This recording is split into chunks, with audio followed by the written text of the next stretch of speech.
Alrighty, morning everybody. Happy Friday. Welcome to our 2022-07-15 How to Take Over the World session. My name is Mark. I'll be hosting you for today. It's been a busy and long week, but hopefully you'll enjoy these presentations. Just a quick update and a reminder of the purpose. We work with high growth entrepreneurs tackling twin challenges of access to finance and access to markets. Capital raising, ESD programs, DTRC grants and incentives, getting your business funding ready, and then looking at things like business development strategies, triple BE, content development, and communications. Trying to get you going this Friday is a little bit different. I was sharing something with AMS earlier in the week, and according to research done by Gallup, which do a big American research house, they reckon in 2021 and carrying on into 2022, the world reached peak stress and sadness. Obviously take some of these things with a pinch of salt, but basically they're saying that this is probably the most stressed that humanity has ever been in its lifetime, or in the time that the research has been conducted. Obviously there's all sorts of things, whether it's economic, whether it's COVID, but it has impacted all aspects of life, whether it's your job, whether it's your personal relationships, etc. So our song this week is LMFAO Party Rock Anthem. For those of you who, if you don't know it, go and Google it. I'm pretty sure you'll recognize the tune when it comes up. What are we working on this week? We've been doing quite a lot of work with the team from BusyMed. So these guys are we've been doing some content for them, but effectively they describe themselves as the pharmacy in your pocket. You can basically pick a store, consult securely with the pharmacist and build your basket, pay and have your meds delivered inside of 60 minutes. We're working with them on a content development and access to market strategy. It's a nice story. It's a safe and technology business doing something to improve access to healthcare. Cameron was there yesterday. We did this activation with the team from Pizza Hut and Yes for Youth. Basically, Pizza Hut were challenging their local suppliers to get involved with the leadership program that we've done, which is Youth Employment Initiative for 109 young women. And they were able to get a chance to share some of their stories, and the IPs could share a bit about what they were working on.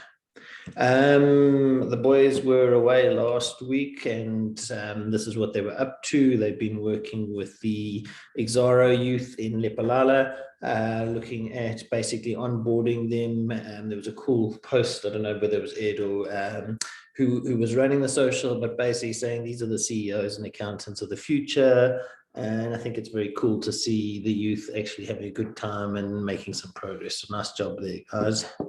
It's tax filing season at the moment, so we've been doing a lot of admin behind the scenes there. Obviously, if you know small businesses that are looking for help with their taxes and getting their kind of systems up and running, please by all means reach out to myself, KG, Edward, Vuyo. We can get them up and running, and we've got a good service that we can offer them there.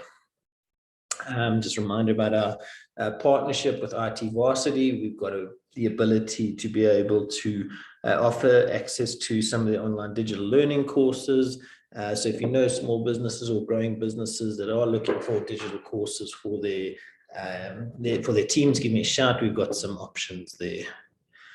Nelly's still working frantically with Tracy around the recruiting for the Solana project. We've been doing quite a lot there. And you've probably seen quite a lot of the coverage that's going around if you're following the social channels. So that should be good fun. And I think we're making some nice headway there. Biggest lesson from the previous week: clients are the lifeblood of your or our business. We have to be responsive. We have to respect internal deadlines, and we have to delight those clients. If we don't do it, they go somewhere else, and it's harder to find a new client than it is to just do a good job with an existing client. What's happening in the world at the moment? Obviously, Rand is weaker. So I think as this morning, it was 17 Rand 50 to the dollar. If you don't have some offshore exposure in your investment portfolios, it's maybe time to have a think about that. Obviously, the Rand is very volatile. But if you take into consideration Rand weakness and inflation across the globe, is your money actually giving you a return on investment? Basic food prices are up 13% year on year. And I thought this was just a fun fact. Peppers are up 105% over the last 12 months. So if anybody works in the kitchens or kitchen, they will be interested to know that peppers have become one of the more pricey commodities that are out there. State of water infrastructure, obviously we're talking a lot about what is happening in terms of electricity, but look around the towns, you'll see water infrastructure is collapsing quite rapidly, and that's going to become a big problem. And I think already in KZN and Eastern Cape, you can see it coming through. Interest rates forecast to rise 0.5% next week. So anybody who's got some debt needs to be aware of that. SA Express licenses, so the airlines have been withdrawn. So air travel is really down to Safir at the moment, if you consider that SAA is only operating on a kind of threadbare budget at the moment. But on a good news, Bank Serve Economic Transactions Index basically tracks the number of transactions done on cards, and that was up 3.9%. So there's a bit of good news in the economy at the moment. That's all from my side. And Nate, did I miss anything? I don't think so. I think that's that. They actually had a quite interesting conversation on the radio yesterday, like all the privately owned airlines nationwide one time. I don't know if you guys remember those names. I honestly hope that Lyft won't go the same route. But yeah, Lyft, Airlink, FlySafair, those are the guys keeping us in the air at the moment. We wanted to do some short notice travel, and I don't think it's possible at this point in time because you're looking at air tickets for like 6,000 rand locally. So not fun to travel at. Yeah, although, I mean, if you've seen any of the pictures of Heathrow Airport as well, Heathrow Airport is also at a standstill. I mean, it's basically just pictures of luggage that is just piled up there. So it's not just a South African thing, and we must remember to be optimists as well. With that, I'm going to hand over. KG, you're going to go first?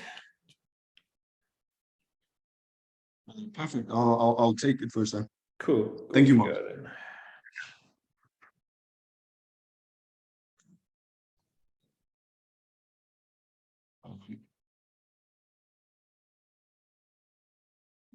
Morning, everyone. I trust we all happy and good and had a productive week. So since that's the tax season, so today I'll be talking to you guys, maybe get into a brief understanding of what to expect and what submissions you need to make and what documents you need to get ready, because everyone currently is panicking with regards to all the submissions and auto assessments, and everyone is confused and does not understand what does auto assessments mean.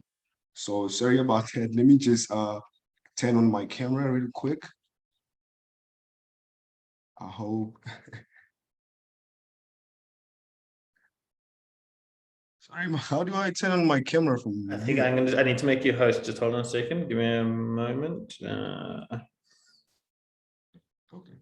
Cool. You should be able to do it now. Okay. Thank you.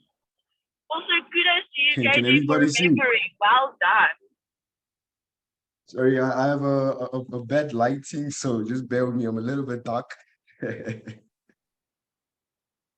Yes, KG, you can see you.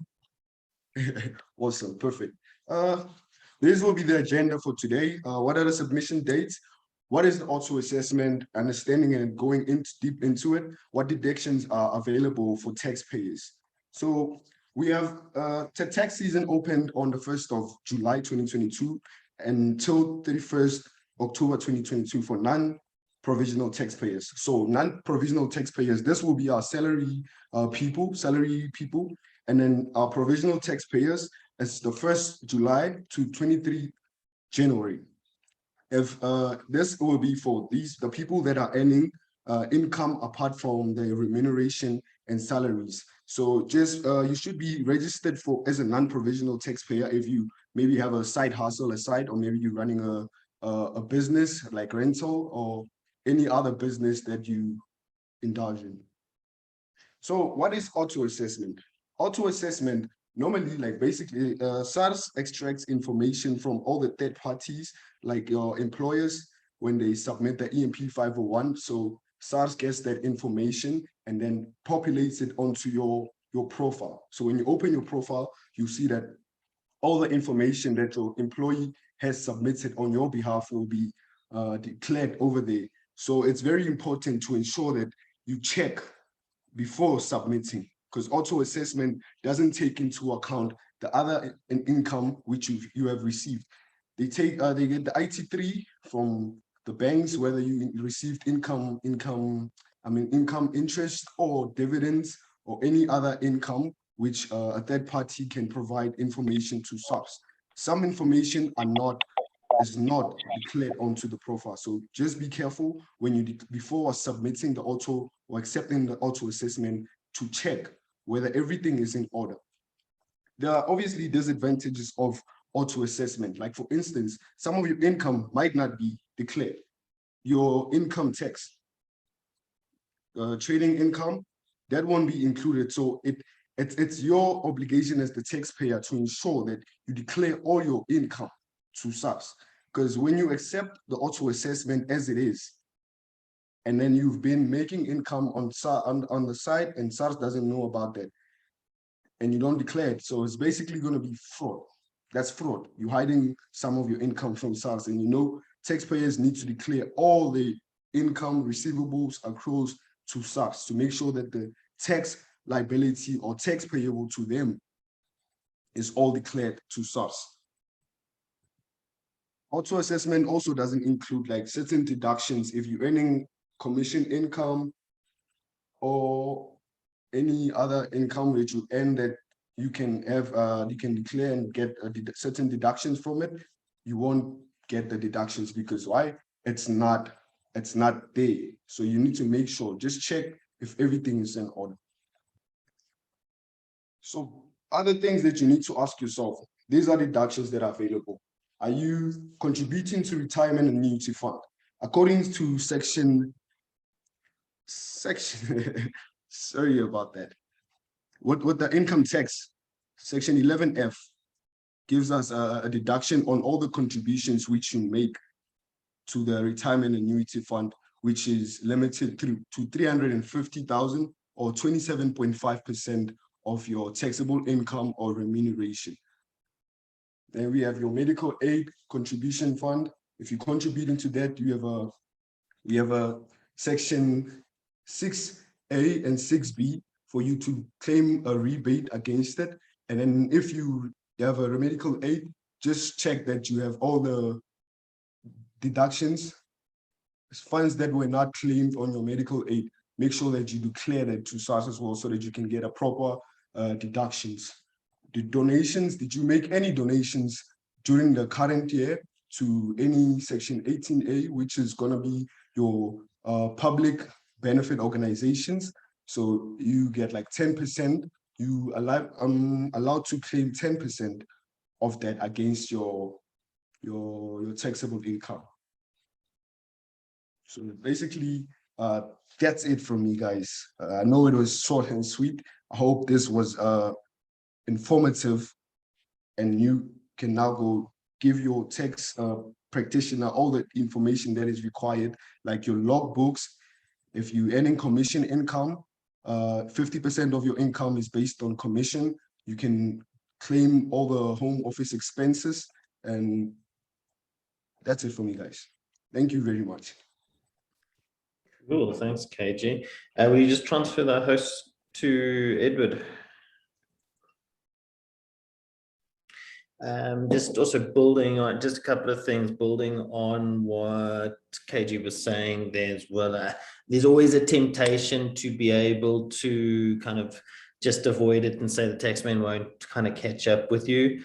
The reality is that at some point the taxman does catch up with you, and he does. And the longer you kick it down the road, and I've been as guilty as anybody of this, the longer you kick it down the road, the more it's going to hurt you down the line. So be aware of it. Just on the section 18As, you can obviously, I mean, there's things like making donations to your churches, or if you are, I mean, the Youth Employment Service is a public benefit organization, but we're also working with a couple of things with the Sharks. I think it's pretty much up and running now. We're going to have our own public benefit organization for supporting entrepreneurship in conjunction with the Sharks. So we'll circulate some information around that shortly as well. KG, will you just make Ed the host so that he can share his camera?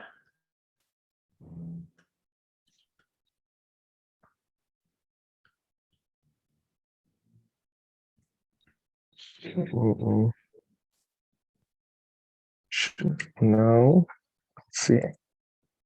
Great, I'm host. Just building. Thank you, KG. Oh.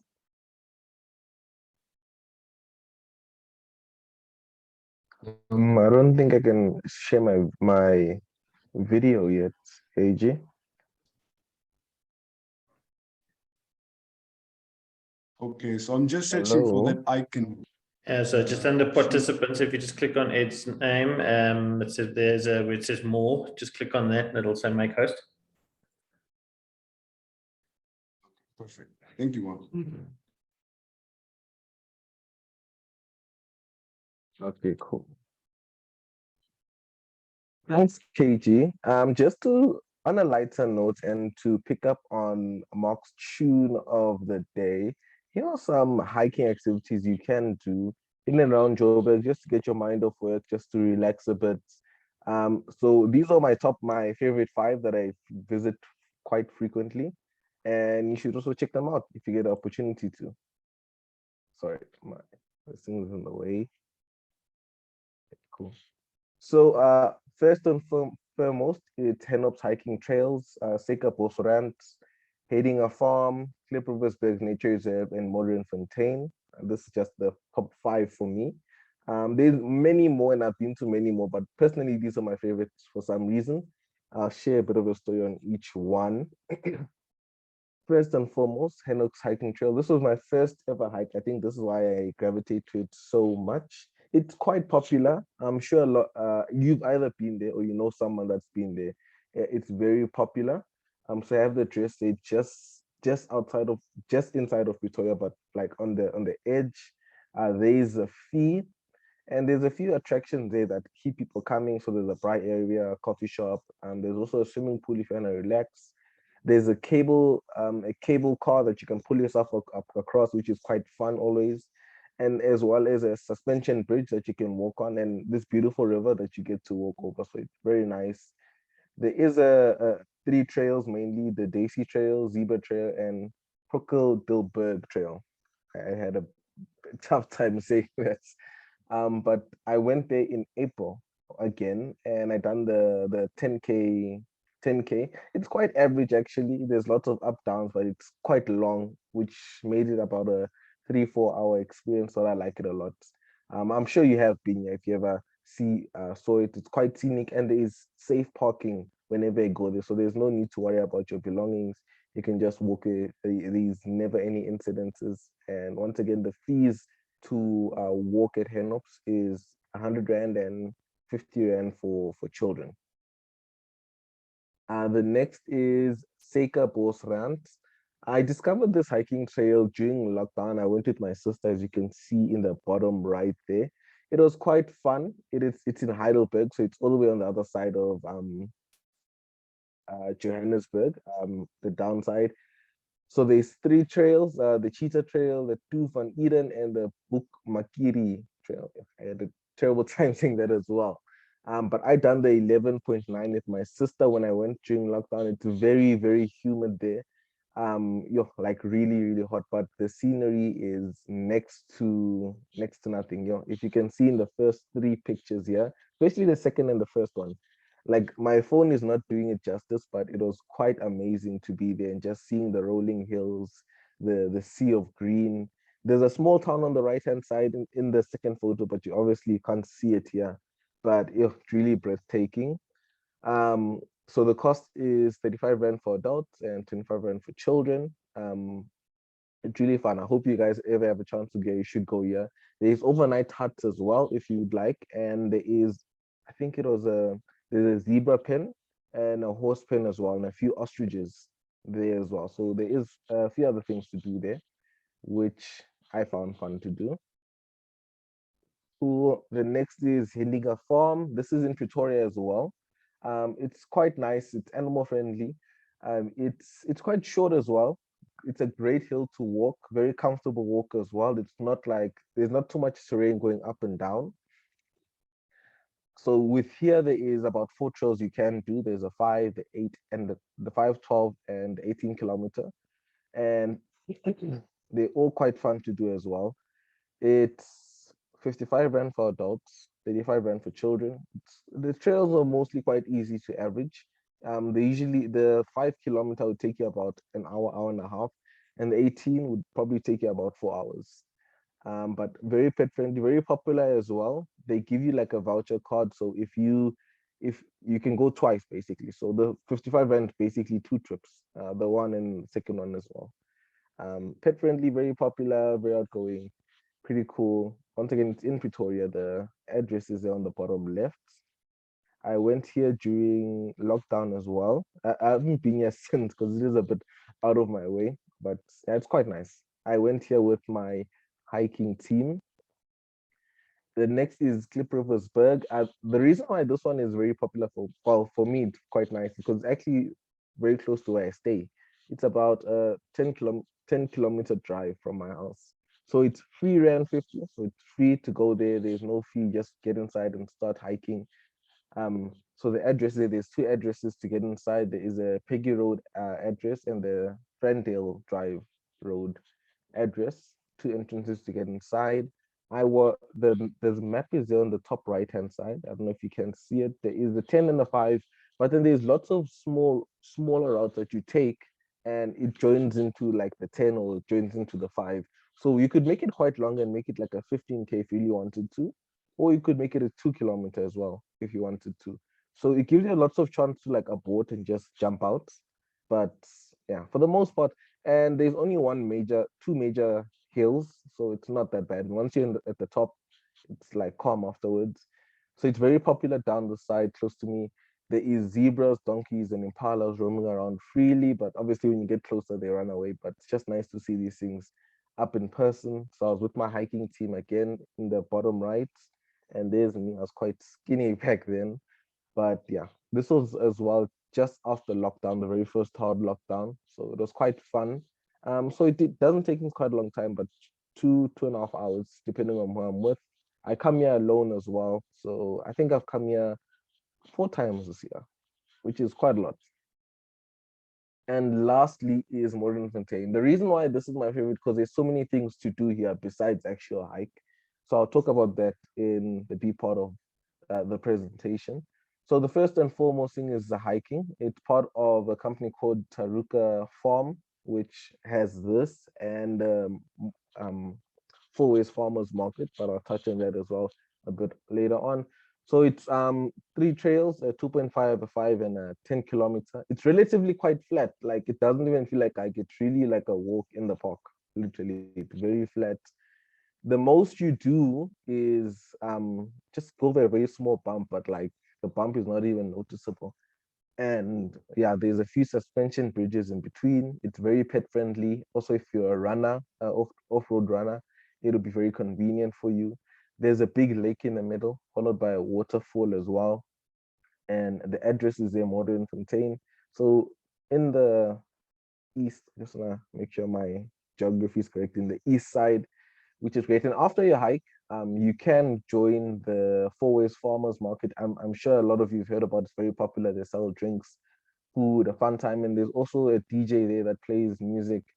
And it's super, super fun. Usually on Sundays, it's quite packed and popular. A lot of the city people go there, which is amazing. It's very close by, very convenient. They've got lots of craft beers, lots of interesting foods, as you can see here in the central picture with the food. And I enjoyed a lot. I think I've been here twice this year. Because the walk is also very calm, but the sun is quite brutal on the 10 kilometer because there's like a stretch of about 4 kilometers where there's no shade whatsoever. But besides that, I really enjoy this place, mostly for the fact that you can just have quite a great meal, lunch or brunch after your walk. But those are the 5 hiking areas I have gone to, and I really enjoyed them. I have a few stories on them, but I hope you can check them out. Just once again, building on Mark's tune of the day. This is what you can do this weekend coming up, and I hope you enjoyed it. Awesome, thanks, Ed. I mean, I do.